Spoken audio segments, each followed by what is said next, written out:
Masu sauraro barkanmu da wannan lokaci, sannunmu da sake kasancewa tare da ku a wannan channel ta Umma Affan TV.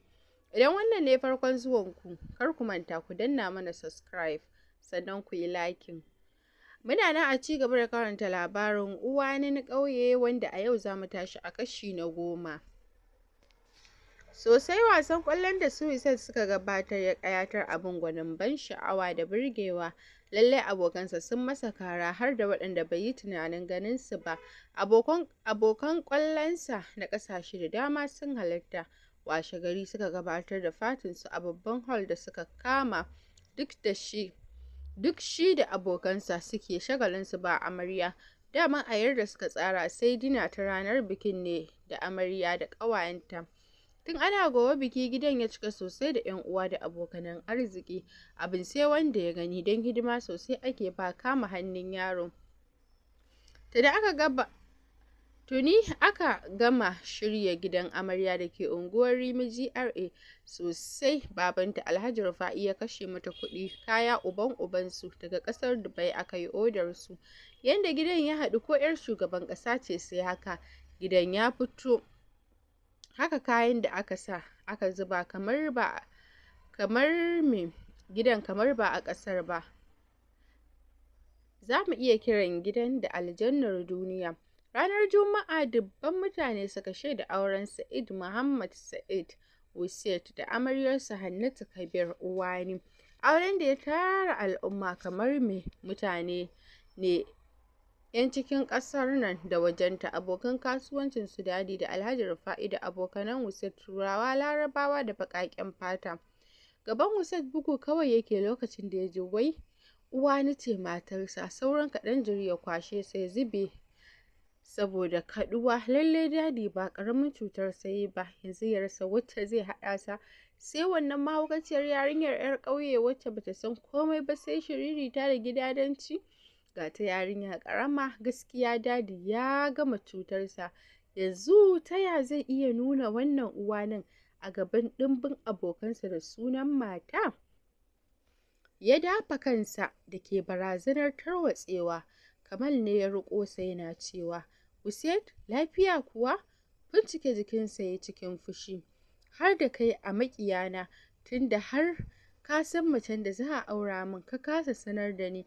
Haba Kamal, aminci bai ce haka ba. Kallonsa Kamal ya ce, please Wusait, ka bari idan mun je gida mun yi maganar nan.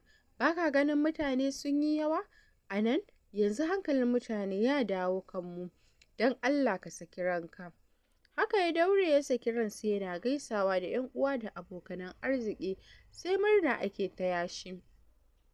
A can gida kuwa ba ƙaramin shiri aka wa Uwani ba. Daman ta sha dulka. Takanas Mami ta kira 'yarsu don take gyaran Uwanin. Ai ni kaina sai da na ƙwala idanuwa sannan na gane Uwani. Cap, tsarki ya tabbata ga Ubangijin da ya halicci wannan sura.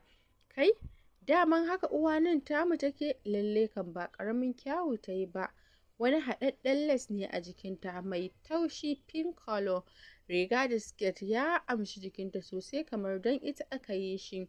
Ɗaurin kallabinta na zamani, ga gashinta mai yawa da tsayi ya sha gyara ya zubo ta bayanta.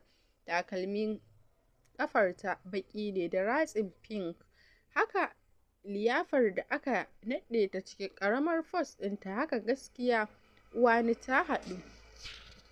Duk inda ta ratsa ƙamshi ke tashi. Ƙawayenta 'yan uwanta sai yaba ta suke. Haka kaka da ta zo daga ƙauye sai yaban jikallan tata take. A harabar gidan aka gabatar da ƙayatacciyar walima da aka gayyato babbar malama Rabi'atu Safwan ta gabatar da wa'azi akan zamantakewar aure da haƙƙoƙin da ake bi don samun da hanyoyin da ake bi don samun zaman lafiya mai ɗorewa. Daga ƙarshe ta yi bayani akan haƙƙin miji akan matarsa da haƙƙin mata akan miji. Sosai jikin mutane ya yi sanyi. Haka ma Uwani jikinta ya yi sanyi har ta ji a ranta za ta yi wa mijin da duk ta aura biyayya. Ƙarfe 7 tuni mai mata gyara ta gama ɗanɗasa mata kwalliya cikin wata doguwar gown parasol mai net irin ta amare. Ba ƙaramin amsar da rigar ta yi ba, aka mata makeup mai kyau. Kai uwanin tamu fa ta shiga babbar mota ce, abin fa sai wanda ya gani. Ɓangaren Wusek shi ma bayan tilasta masa da suka mala suka yi da ƙyar ya shiga wanka. Bayan ya fito fa wajen sa kaya ma suka yi ta drama. Salisu ya ce, "Please Wusek, lokaci na ƙurewa." Kamal ya ce, "Idan ba za ka iya sawa ba sai mu yi kama mu saka maka, don wallahi mun tara jama'a ba za ka sa mu ji kunya ba." Harara ya ɓalla masa ya ce, "Kamal, kai ba ango ba amma ka fi kowa zaƙewa." Ya ce, "Ba komai zaka ce, sai dai ka ce kai da aka wa auren gata ma ina ma ni ne." Wata harara ya sake sako masa ya ce, "To ka zama ni ɗin mana." Malik ya ce, "Mu dai surutun ya isa, ka shirya mu wuce malam." Zaman sai kan bed ya ce, "Sai kuma ku yi ta yi." Gadan Kamal ya zo ya kama sa. Salisu ya riƙe ƙafafuwansa. Malik ya fara kiciniyar sa masa wando. Ganin da gaske suke dole ya ba su haƙuri, ya fara sawa da kansa. Kamal ya ce, da mutum ya yi mana gardama da ya gani." Tsaki ya ja kawai a ransa ya ce, "Ai tunda dadi ya haɗa ni da su na bani." Su dai dariya kawai suke masa. Faɗin kyawun da Hussein ya ɓata baki, amma fa haɗuwa ce iya haɗuwa. Ya tsuke cikin da haɗaɗɗiyar shadda maroon color, ɗinkin da samari ke yayi. Ya saka wata hula mai ɗan karen kyau da tsada, haka takalmin ƙafarsa ya yi kyau ainun. Abun kudaman da masu kyan, sai dai fuskar nan tasa ko kaɗan babu annuri, a ɗaure take ko murmushi bai yi. Su dai su Kamal mai za su yi idan ba dariya ba. Salisu ya ce, "Gaskiya abokina ka haɗu fa." Malik ya ce, "Maganarka ba ƙarya." Kamal ya sa dariya. Yau akwai shan amarci abokina, yau za a girma." Ai saboda takaici wani bugu ya kai wa Kamal, da sauri ya goce, suka yi gaba da gudu suna dariya. Amarya uwani Anty Hafsat ce ta riƙo hannunta har zuwa gaban motarsu. Wusset da suka zo tafiya da su an rufe mata fuska da net, takalminta ya cika tsini sosai shi ma fari. Su Kamal ne suka fito, amma uban gayyar yana ciki ya ƙi fitowa. Bayan sun gaisa aka buɗe wa amarya motar da ango yake ciki, ta shiga a hankali. Su ma ƙawayenta suka shiga motar su Kamal, da motoci 5 suka kawo duk wanda za shi ya shiga. Aiko an je da yawa.